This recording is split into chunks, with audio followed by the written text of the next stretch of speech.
When I first encountered John Powell, without having any idea who he was ambling across the Bioneers campus. There was something so riveting to me about his presence. I think it was a combination of the calm intentionality of his gait, the sense of serenity that just surrounded him, and a warmth, openness, and curiosity that captivated me. I promised myself then that I would find ways to learn from and with him. In my many years of producing Bioneers, I've observed and learned from all kinds of leaders, but I don't think I've ever met anyone who combines passionate engagement with a seemingly otherworldly capacity for calm and inquiring centeredness, as well as a uniquely incisive, original, and inventive mind with a truly radiant and compassionate soul, someone whose center seems to orient so purely and so consistently toward the sacred and justice until I encountered John Powell. John has had a long and illustrious academic, legal, and activist career and has long been one of the nation's and the world's leading thinkers and scholars on civil rights and liberties, race, ethnicity, housing, poverty, and democracy.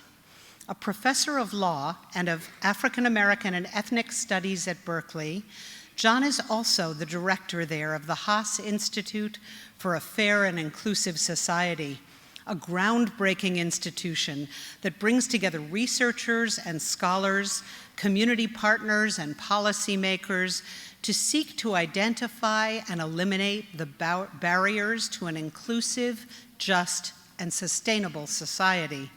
Before coming to Berkeley, John was the executive director of the Kirwan Institute for the Study of Race and Ethnicity at Ohio State. Prior to that, he founded and directed the Institute on Race and Poverty at the University of Minnesota. And before that, he was director of legal services in Miami, Florida, and national legal director of the ACLU. He has lived and worked globally in Africa as a consultant to the governments of Mozambique and South Africa. He also lived and worked in India and also in South America and Europe. And he's taught at numerous law schools, including Harvard and Columbia. He serves on the board of a number of leading advocacy and philanthropic nonprofits, including, we are truly honored to say, since earlier this year, of Bioneers. John is the author of several books, including Racing to Justice, Transforming Our Concepts of Self and Other to Build an Inclusive Society, which has been called a brilliantly original and provocative challenge to the current social order. I warmly commend it to you. John uses his piercing analytical mind to excavate, clarify, and expose some of the most challenging and insidious realities about our society, especially as regards race and class. He draws connections to surface otherwise often invisible connective tissue, to expose the structural and legal architecture that has upheld our divisive and unjust systems for far too long. At the same time, he also explores the core universal human patterns and needs that live within us all of othering and belonging. We're living in very dangerous and polarized times, and we need courageous and passionate leaders who inspire us to stand firmly for what is right, calm leaders who can illuminate ways forward with compassion and relational intelligence, creative and inquiring leaders who can diligently unearth previously invisible patterns, and leaders with a deep moral and ethical compass who remind us not to injure our own humanity and inner spirit by demonizing those who are different than we. Please join me in welcoming a remarkable man who embodies all those qualities in one, and who can illuminate how we can race to justice while embodying serenity, compassion, and empathy. John A. Powell.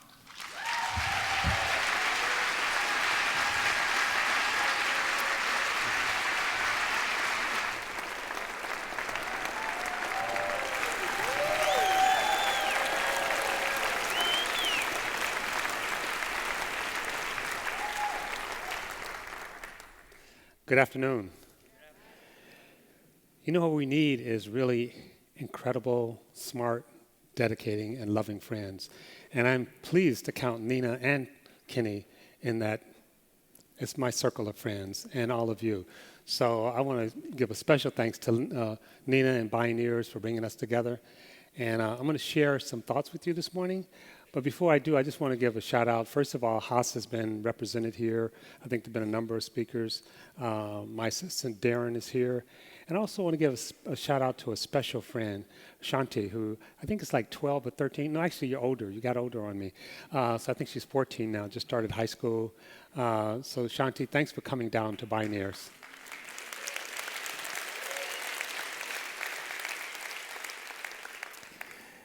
So my talk is about co-creating an alternative space to heal, although it's not. So you can forget this slide. So where's that alternative space to heal? I think it's called the earth. So the earth belongs to all of us. We have to respect it. It supports us.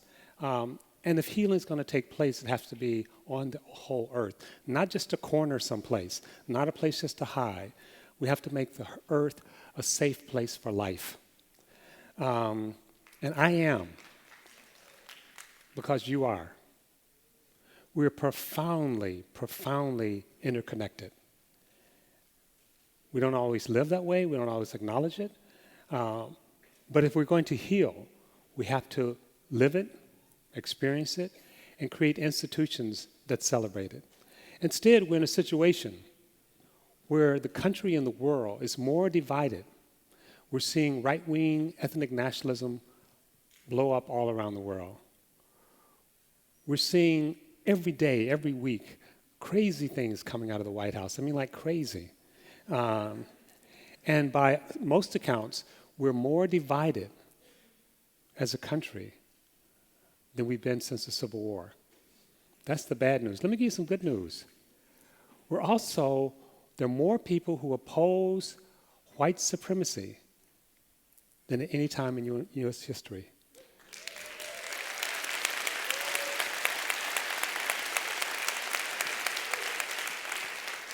So we're in a battle. And it's a battle of those who believe in love and life and those who think that's only for a narrow few. And these are two authors. One on the left is Samuel Huntington. He wrote a book called Clash of Civilizations, and which really is an attack on most of the world who are not white and Christian. And he worries that the United States is becoming too diverse, that there are too many people coming here who are not white and Christian. And he suggests that we need to go back to some glorious past when America was white again, or great again, or whatever, the same. Of course, there was never such a time when America was white. They sort of skipped over the fact that the country was occupied when they got here. But Huntington, despite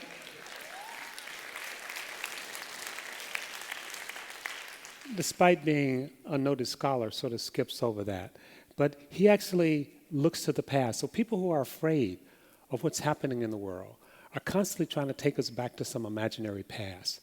And there's Jeff Chang, who looks at the changing world, the changing diversity, and he written a book called Who We Be. And he looks at an imaginary future, a future where all of us belong, where the world is very diverse, where there is no supremacy. And that's the battle that we're in right now. Do we actually embrace Jeff Chang, or do we embrace Samuel Huntington? And the country itself has been fighting this since its very beginning. The Declaration of Independence, we the people. But then again, we the people, who are the we? Who constitute the we and we the people? And of course, at the beginning of the Constitution, black people weren't in that we, women weren't in that we, Native Americans weren't in that we, white people without property was not in that we. So even though it had this glorious sounding term, it then defined this we very narrowly. And so to some extent, that's still the battle we're in. Can we define the we so that it's inclusive and not exclusive?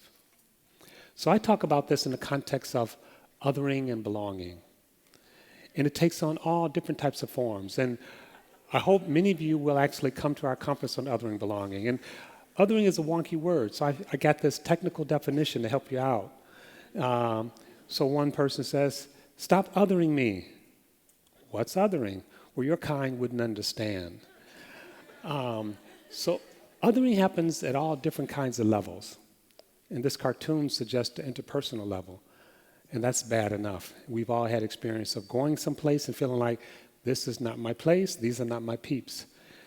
But what happens when the country, when the government, when the police say, you don't belong?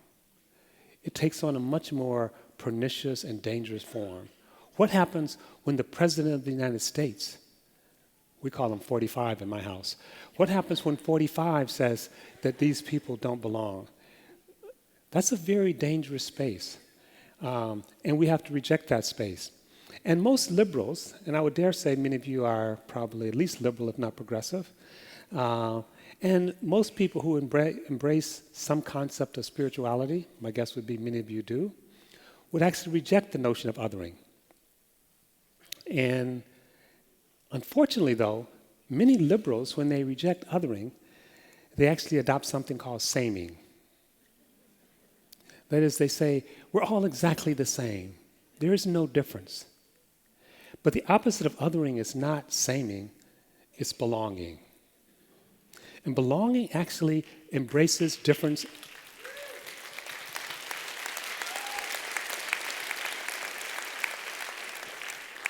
It embraces difference and learns from them. It's not afraid of difference. And yet it doesn't make those differences infinite. As the United States grows in diversity, and it's growing in diversity across a number of important axes, the country becomes more nervous, becomes more anxious. And this is not just the United States, it's all around the world. So you see, all of these ethnic national movements are organized against, around some imagined identity. They might be Muslims, they might be people of a different language, they might be Latinos, they might be gays and lesbians, they might be transgender, but there's always this fear of the other. And again, the liberals' response to that is to try to address that fear just by saying, they're just like us. And both of those are problematic. So there's two major responses to this anxiety. And change produces anxiety. That's the natural human phenomena. If you were to get married, move your residency, and change your job within a 2-year period, your chances of having a heart attack goes up about 50%. If you're one of those unfortunate people who marry someone you don't like, it goes up to 75%. So even when positive things are happening, the human organism can only process so much change over a short period of time.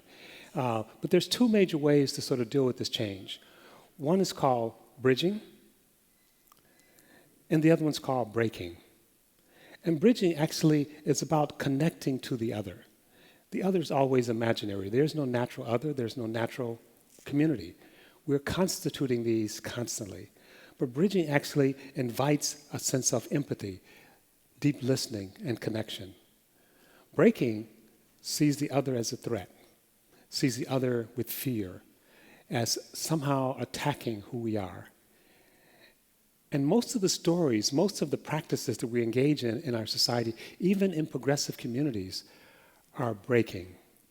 We're constantly defining ourselves in opposition to the other. We're constantly defining the we in a narrow way.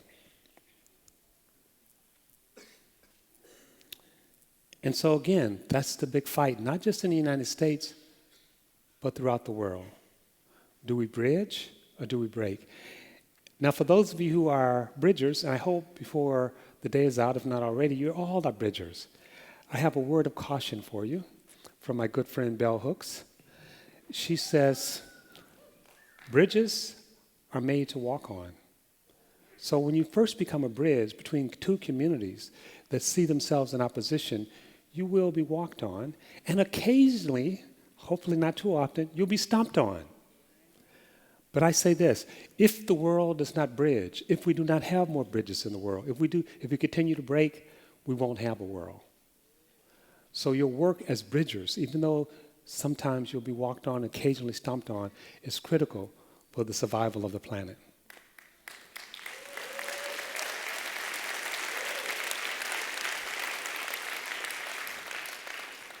And we see the rise of hate in the United States. And there's another slide I didn't include.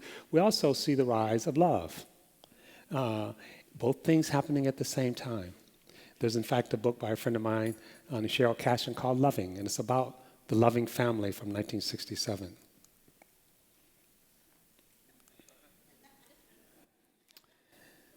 Othering in America. It's not just done by people, it's done by corporations, it's done by the religious right, and it's done by the alt-right. Now, it's actually interesting. When I say the religious right, who was the religious right that engaged in othering? When you think of evangelical Christians, there was one of the most powerful groups that supported Trump. But actually, that's not quite right. The evangelicals that supported Trump were white.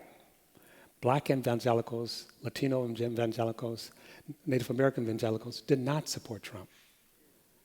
So it's defined largely about this fear of the racial other. Now you may wonder, why am I dwelling on this? So some of you remember the one-drop rule. Remember the one-drop rule? The one-drop rule is that if white blood gets mixed with one drop of black blood, it's destroyed. I mean, black blood is powerful stuff.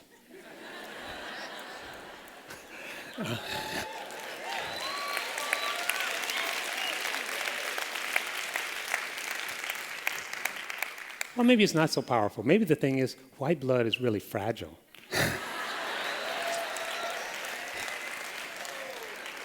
Of course, I'm not talking about blood at all. We're really talking about the ideology of exclusive whiteness. That's what's fragile, not white people. White people are heterogeneous, just like any people. And some of them are bridgers and some of them are breakers. But it's the fragility of this white purity that Bannon and others represent that's fragile. Anytime you're talking about something that's pure, you're also talking about something that's fragile. The world is not pure. Diversity is not pure.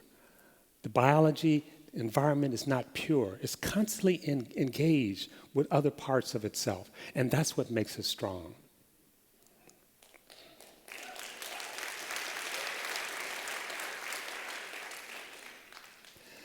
Now, I don't know, my father's a Christian minister. I'm not going to show him this slide. He would be very confused. How did Trump and Jesus end up in the same?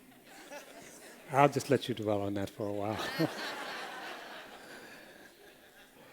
So again, part of the thing that we have is that the left is actually afraid of difference. And so in that sense, the left engaged in saming. And I would argue to you that saming is a weak version of breaking. There's a wonderful book by James Baldwin called The Price of the Ticket. When James Baldwin was at the height of his literary career, the white establishment finally said, okay, this Negro can write. And they invited him to join all these literary clubs. And they said, but don't remind us that you're gay. And don't actually bring any of your black friends with you. And James Baldwin said, no thanks. He said, the price of the ticket. Leave who you are and you can be like us. So saming is not really that good. Now, it's better than the right wing, which actually believes that the other has to be destroyed or is in some way inferior. But let me suggest this, that when we worry on the left about identity politics, we say that the thing that's actually messing up creating a progressive movement in this country is that people are focused on gender, they're focused on their sexual orientation, they're focused on their race. They should focus on something that's universal, that we all share, like the white working class. The problem with identity politics is not the identity and it's not the politics. The problem with identity politics, when it's a problem, is that it's actually breaking. It's not identity politics that's the problem, it's breaking that's the problem. But we can actually focus on gender, we can focus on LGBTQ, we can focus on Black Lives Matters in a way that bridge. But the liberals haven't learned that. And so they say to those groups, stay away and we're going to focus on real issues like the working class, which really means white. And people find that offensive. So we have to actually move beyond breaking and realize that, again, the opposite of othering is not saming. So who's in the circle of human concern? And being here at Bioneers, I'm sure you would catch this and correct me, is why are we only concerned about humans? We're not. We're concerned about life.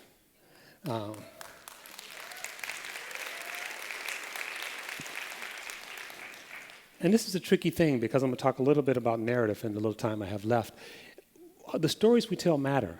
We're all multiple selves. We're all fluid people. So when we talk about intersectionality, when we talk about the other is actually inside of us. There's a part of us that we haven't claimed. There's a part of us we haven't celebrated. How do we begin to claim that? And narratives help with that. But in a story, in a narrative, and Jonathan and I were talking about this yesterday, there always needs to be, or people say we need a villain. Can we create a we where no one's on the outside of it?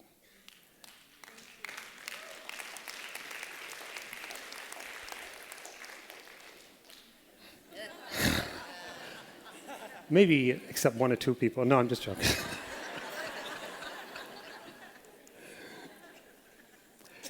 So that's not Trump's we.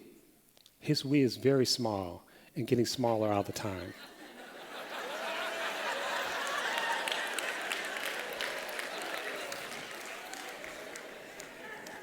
I have to deviate a little bit from the PowerPoint because, you know, I was around when the O.J. Simpson trial was around. And, you know, people have different beliefs and theories as to whether O.J. did it. But the question was, the glove did not fit. And when I saw Trump's hand, I said, okay, we finally know where the glove fits. I don't know where he was the night of that incident, but anyway. So how do we bridge? We bridge by deeply listening. We bridge by suffering with others, listening to others' suffering. We bridge by engaging. We bridge by organizing, and we bridge by love. It's not easy. It's hard stuff, but it's rewarding stuff. And so as we bridge, we move from an exclusive society to an integrated society to an inclusive society to a belonging society. Now notice that in a belonging society, the structure itself actually changed. So when we talk about belonging, we're not talking about belonging into something that's structurally exclusive and misogynistic, and we're talking about changing the structures themselves. So belonging is not just how we treat each other. Belonging is how do we actually organize our economy, our structures, our schools, our space, that everyone belongs, and recognizing we still have differences. Where do we find such a space? Well, Bioneers is starting to lean into that space. Bioneers is about belonging. And yet, as important as it is to recognize each other, just recognizing each other is not enough. As I said, we have to think about those structures too.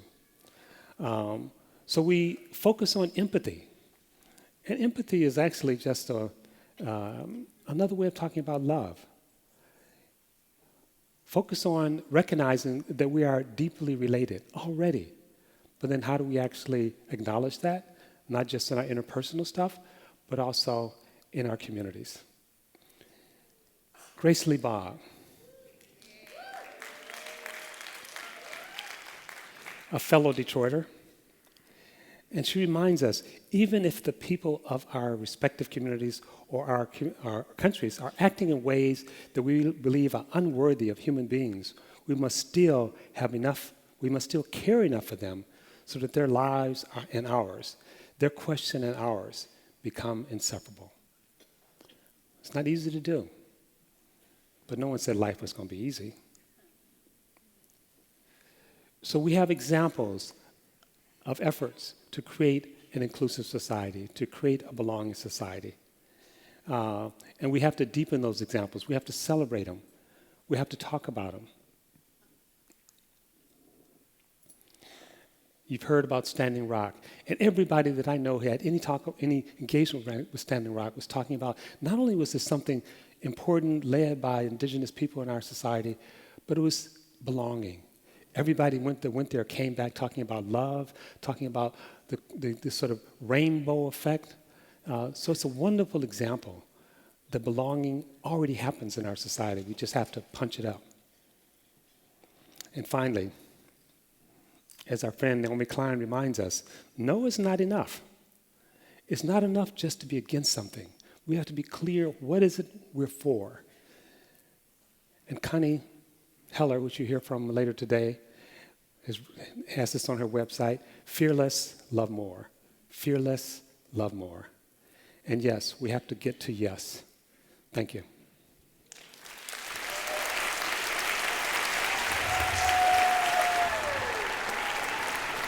Thank you.